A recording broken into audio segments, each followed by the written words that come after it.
My fellow Americans, 4 years ago, we launched a great national effort to rebuild our country, to renew its spirit, and to restore the allegiance of this government to its citizens.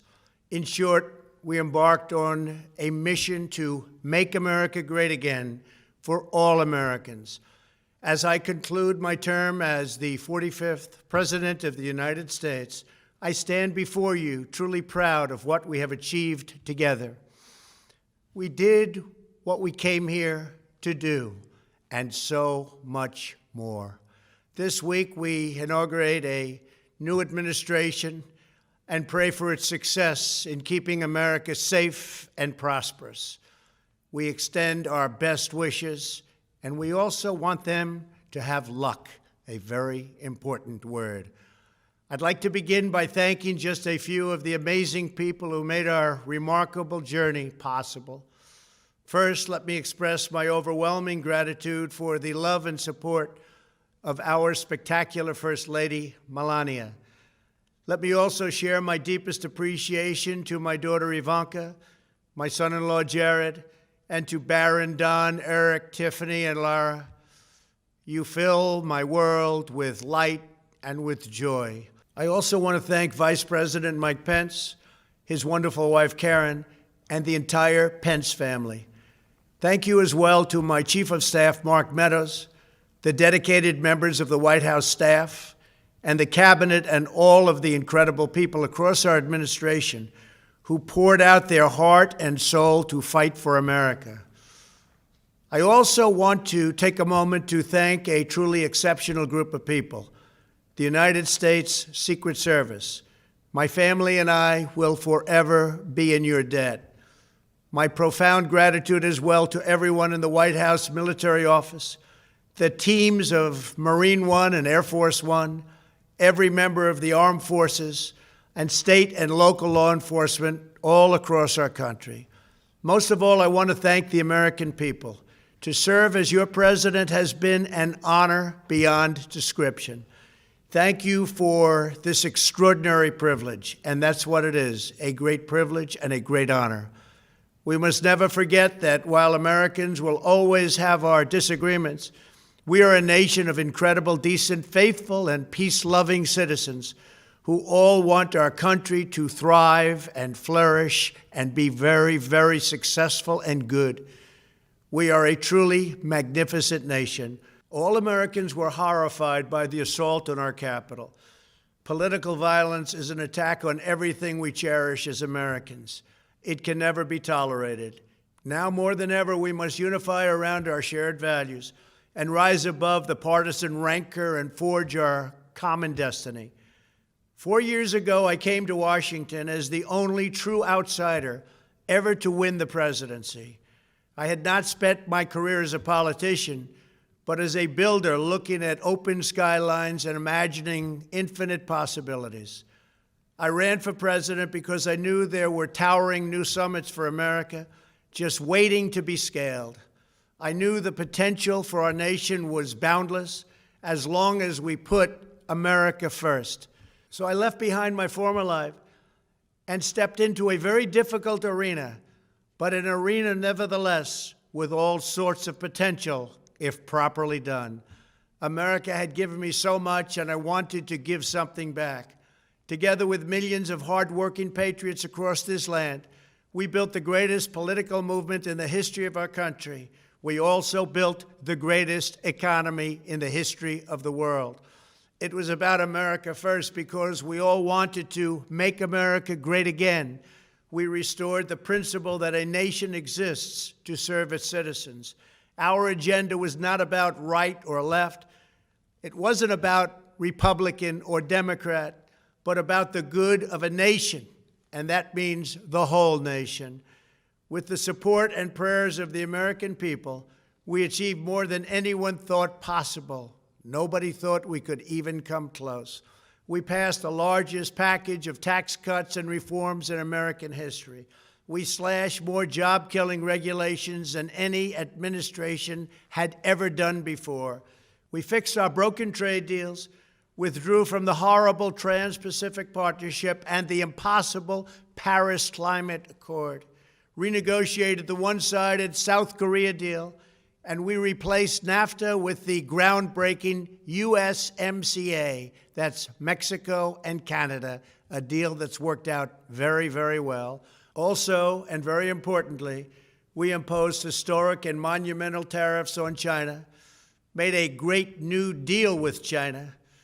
But before the ink was even dry, we and the whole world got hit with the China virus. Our trade relationship was rapidly changing. Billions and billions of dollars were pouring into the U.S., but the virus forced us to go in a different direction. The whole world suffered, but America outperformed other countries economically because of our incredible economy and the economy that we built. Without the foundations and footings, it wouldn't have worked out this way. We wouldn't have some of the best numbers we've ever had. We also unlocked our energy resources and became the world's #1 producer of oil and natural gas, by far. Powered by these policies, we built the greatest economy in the history of the world. We reignited America's job creation and achieved record low unemployment for African Americans, Hispanic Americans, Asian Americans, women, almost everyone. Income soared, wages boomed, the American dream was restored, and millions were lifted from poverty in just a few short years. It was a miracle. The stock market set one record after another, with 148 stock market highs during this short period of time, and boosted the retirements and pensions of hardworking citizens all across our nation. 401ks are at a level they've never been at before. We've never seen numbers like we've seen, and that's before the pandemic and after the pandemic. We rebuilt the American manufacturing base, opened up thousands of new factories, and brought back the beautiful phrase, "Made in the USA." To make life better for working families, we doubled the child tax credit and signed the largest ever expansion of funding for child care and development. We joined with the private sector to secure commitments to train more than 16 million American workers for the jobs of tomorrow. When our nation was hit with the terrible pandemic, we produced not one, but 2 vaccines with record-breaking speed, and more will quickly follow. They said it couldn't be done, but we did it. They called it a medical miracle, and that's what they're calling it right now, a medical miracle. Another administration would have taken 3, 4, 5, maybe even up to 10 years to develop a vaccine. We did it in 9 months. We grieve for every life lost, and we pledge in their memory to wipe out this horrible pandemic once and for all. When the virus took its brutal toll on the world's economy, we launched the fastest economic recovery our country has ever seen. We passed nearly $4 trillion in economic relief, saved or supported over 50 million jobs, and slashed the unemployment rate in half. These are numbers that our country has never seen before. We created choice and transparency in healthcare, stood up to Big Pharma in so many ways, but especially in our effort to get favored nations clauses added, which will give us the lowest prescription drug prices anywhere in the world. We passed VA choice, VA accountability, right to try, and landmark criminal justice reform. We confirmed 3 new justices of the United States Supreme Court. We appointed nearly 300 federal judges to interpret our Constitution as written. For years, the American people pleaded with Washington to finally secure the nation's borders. I am pleased to say we answered that plea and achieved the most secure border in U.S. history. We have given our brave border agents and heroic ICE officers the tools they need to do their jobs better than they have ever done before, and to enforce our laws and keep America safe. We proudly leave the next administration with the strongest and most robust border security measures ever put into place. This includes historic agreements with Mexico, Guatemala, Honduras, and El Salvador, along with more than 450 miles of powerful new wall. We restored American strength at home and American leadership abroad. The world respects us again. Please don't lose that respect. We reclaimed our sovereignty by standing up for America at the United Nations and withdrawing from the one-sided global deals that never served our interest. And NATO countries are now paying hundreds of billions of dollars more than when I arrived just a few years ago. It was very unfair. We were paying the cost for the world. Now the world is helping us. And perhaps most importantly of all, with nearly $3 trillion, we fully rebuilt the American military, all made in the USA. We launched the first new branch of the United States Armed Forces in 75 years, the Space Force. And last spring, I stood at Kennedy Space Center in Florida and watched as American astronauts returned to space on American rockets for the first time in many, many years. We revitalized our alliances and rallied the nations of the world to stand up to China like never before. We obliterated the ISIS caliphate and ended the wretched life of its founder and leader, al-Baghdadi. We stood up to the oppressive Iranian regime and killed the world's top terrorist, Iranian butcher Qasem Soleimani. We recognized Jerusalem as the capital of Israel and recognized Israeli sovereignty over the Golan Heights. As a result of our bold diplomacy and principled realism, we achieved a series of historic peace deals in the Middle East. Nobody believed it could happen. The Abraham Accords opened the doors to a future of peace and harmony, not violence and bloodshed. It is the dawn of a new Middle East, and we are bringing our soldiers home. I am especially proud to be the first president in decades who has started no new wars. Above all, we have reasserted the sacred idea that in America, the government answers to the people. Our guiding light, our North Star, our unwavering conviction has been that we are here to serve the noble, everyday citizens of America. Our allegiance is not to the special interests, corporations, or global entities. It's to our children, our citizens, and to our nation itself. As president, my top priority, my constant concern, has always been the best interests of American workers and American families. I did not seek the easiest course. By far, it was actually the most difficult. I did not seek the path that would get the least criticism. I took on the tough battles, the hardest fights, the most difficult choices, because that's what you elected me to do. Your needs were my first and last unyielding focus. This, I hope, will be our greatest legacy. Together, we put the American people back in charge of our country.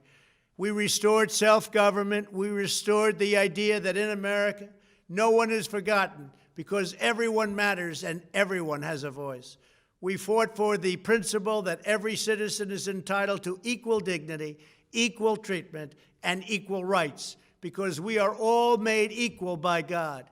Everyone is entitled to be treated with respect, to have their voice heard, and to have their government listen. You are loyal to your country, and my administration was always loyal to you. We worked to build a country in which every citizen could find a great job and support their wonderful families. We fought for the communities where every American could be safe and schools where every child could learn. We promoted a culture where our laws would be upheld, our heroes honored, our history preserved, and law-abiding citizens are never taken for granted. Americans should take tremendous satisfaction in all that we have achieved together. It's incredible. Now, as I leave the White House, I have been reflecting on the dangers that threaten the priceless inheritance we all share. As the world's most powerful nation, America faces constant threats and challenges from abroad. But the greatest danger we face is a loss of confidence in ourselves, a loss of confidence in our national greatness. A nation is only as strong as its spirit. We are only as dynamic as our pride. We are only as vibrant as the faith that beats in the hearts of our people. No nation can long thrive that loses faith in its own values, history, and heroes, for these are the very sources of our unity and our vitality. What has always allowed America to prevail and triumph over the great challenges of the past has been an unyielding and unashamed conviction in the nobility of our country and its unique purpose in history. We must never lose this conviction. We must never forsake our belief in America. The key to national greatness lies in sustaining and instilling our shared national identity. That means focusing on what we have in common, the heritage that we all share. At the center of this heritage is also a robust belief in free expression, free speech, and open debate.